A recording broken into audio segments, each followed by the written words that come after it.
Cette semaine, j'ai été invitée à m'exprimer lors de l'assermentation des nouvelles municipalités dans nos villages.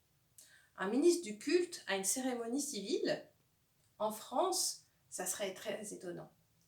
Et pourtant, aux États-Unis, les présidents prêtent serment sur la Bible. Et la Constitution fédérale suisse commence par ces mots « Au nom du Dieu Tout-Puissant ». Alors, à l'heure où nous entendons parler de laïcisation de la société, où des spiritualités alternatives fleurissent, on sent bien que, malgré tout, les êtres humains ont toujours besoin de donner du sens à ce qui leur arrive. Car sinon, à quoi bon vivre ? Jésus n'était ni un révolté, ni un résigné.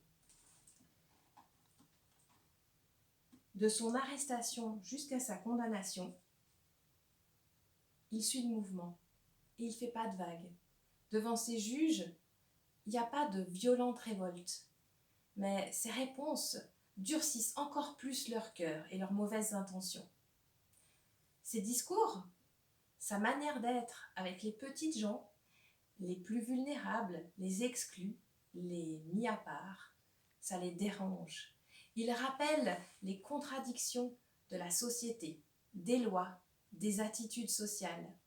Et il donne un commandement nouveau. Comme je vous ai aimé, vous aussi, aimez-vous les uns les autres.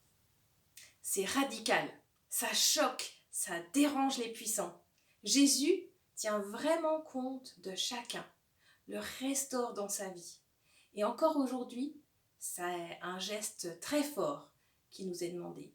C'est dans notre vie de tous les jours, prendre soin des autres. La tâche est immense. Alors, par où commencer ? En fait, et si on commençait simplement par oser exprimer ce qui nous indigne, que ce soit dans une discussion, en votant, en s'engageant dans une association ou dans un conseil municipal, osons dire calmement « mais je trouve que ça joue pas ». C'est ça.